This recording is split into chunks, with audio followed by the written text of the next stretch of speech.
Welcome back, everyone. So we were talking about what we do on this side because you're on that side. You're on the tracking and the traceability side, software, all the way down to genealogy. We're on the side where there's a gap. So if you're a shipper and you have a recall or you have bad product all over the country, right? Because normally, if something like this happens, someone's either getting sick and there's been communication. So, now the shipper thinks maybe they have it ironed out on what they need to go back and get. So they'll pull the data, they'll send it to me, and what we'll do is we'll treat it as a separate project, and we'll immediately put our manpower, our staff, we'll immediately start contacting those locations, whether it be a warehouse, whether it be an actual store level. We'll start contacting and communicating and make sure they're pulling it off and find out exactly what's there, what isn't there, how much is there, all of those things. And then we will start gathering it up all over the country. And in that scenario, when it's a nationwide recall like we've normally handled, when it's nationwide, we then have to go out and find suitable dump locations and provide proof of disposal from a liability perspective so that we can go back to our customer, our shipper, our client and say, rest assured, all of these processes have been taken care of. We've gathered up all of this product that was all over the country at these facilities. It has now been completed. It is all on one documented large spreadsheet on the date, who we spoke to, down to the time of enter and exit of the facilities, where the dump is, the dump receipts, the proof of destruction. Everything then is also compiled and sent, and we submit it to our shipper in one large statement of our work, so that normally they're insured. So, they're going to file an insurance claim. The most important thing is the sense of urgency from our side and understanding how to go about getting it gathered up immediately so that it doesn't get given away, lost, or wind up somewhere else where someone else is getting sick. And then getting the product in our possession immediately as quickly as possible, and then getting it disposed of as quickly as possible, and tracking and traceability. From our side, that's what we do for our shippers in these scenarios. So from your side, you're able to track it down to the genealogy of the seed level. Is that correct? Correct. Yes. So if our customer, who grower shipper, has utilized Fusionware from the time of planting and track that through the entire life cycle of the grow, harvest, inventory, and then depending upon the commodity, that could be sent directly to a processor. It could go to what's called table stock or finished goods. In some cases, it could be going into frozen goods as well. And each one of those touch points, from either a buying point into a warehouse, distribution, if they're using Fusionware, we have every one of those touch points along the way up until we hand off to you. And what really surprised me, and again, it kind of do a little bit of a whiplash here for any of those that are kind of new to this industry or watching this, and both of us know this, John, the complexity on the outside looking in, you think, oh, that's a pretty easy process. But I tell you what, some of the warehouses that I've been in, you're standing inside them, they're shipping, say, 35, 40 loads out of that warehouse. They just go like this all across the United States. You see that from a logistics standpoint.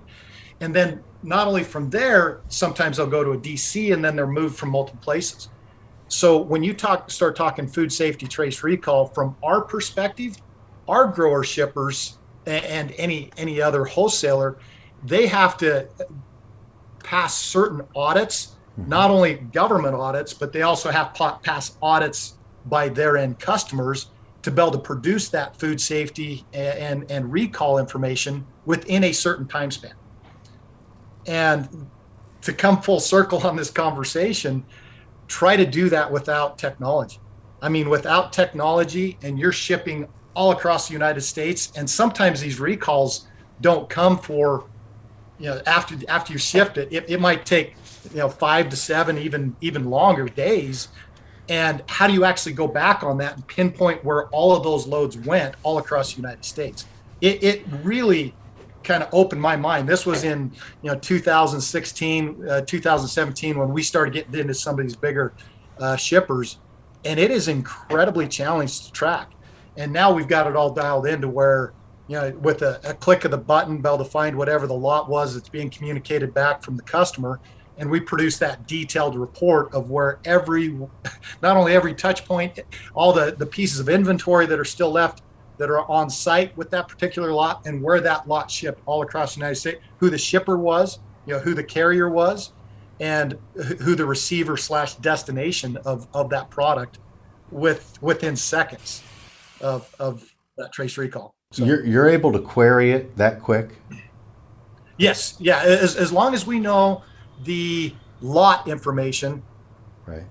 that's all we really need. The lot, and we'll have the be able to backtrack that to the individual day that it was shipped and be able to get into the details rather rapidly. Like I say, if our customers take longer than 3 minutes, that's our goal, is 3 minutes to be able to do a full food safety trace recall on a lot. That's incredible. Then there's the next gap. Once you pull that information and you give it or provide it to your shipper and they provide it to somebody like me, right? Correct. Yep. Then I'm going to take that information, and when I get to all of those facilities, we're going to document what was there versus what was delivered. Okay, so if you tell me, we dropped 290 cases here, we dropped 2,000 cases at that facility, and you give me a spreadsheet with 100 and some facilities that this all got delivered to over the past week and a half. Yep. Then for me, did it make it to the store level? Or they normally will bring it back from the store level to a DC level. Okay, they'll pull it off the shelves, they'll segregate it. What we do then is keep track of what we pick up at every location versus what was delivered. So there's an idea for our shipper of what liability is out there, what potential liability is actually out there. So if you take 2,000 cases and drop it off there and you send me to go get it and say, get whatever we have, they're bringing it back from the stores, and I get 2,000 cases, then you feel pretty good that there's not a huge liability out there. Right. So timing of when you get notified of there's a problem, it may have passed inspection, but there's another problem, that's pretty, for you to be able to do it in 3 minutes, that's pretty incredible. Because I would say 20 years ago, it was a manual process everywhere. What if you're a shipper, let me paint this picture for you. What if you're a shipper with multiple facilities throughout the country? Same process, because at that point it's still based on the individual lot.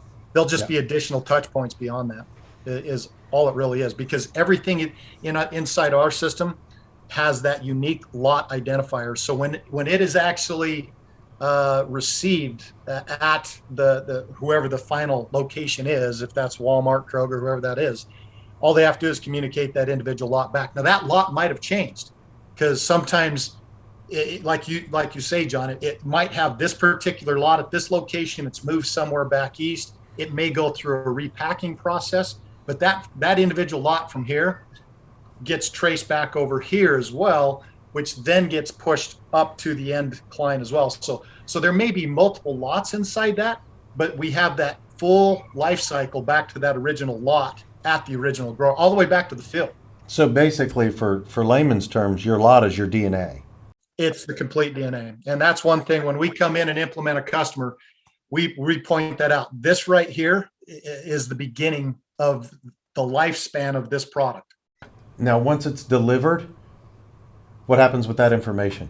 Once it's delivered and consumed and we go 6 months down the road. Mm-hmm. We keep all of that data. We never delete our data, actually. So that's one thing really neat about technology today. Yeah. I can go back 7 years now and see all of that history, and it's really important, because now we're actually utilizing that beyond food safety, because now we see all of the trending that's happening on an individual plant grow life cycle and lotting life cycle as well.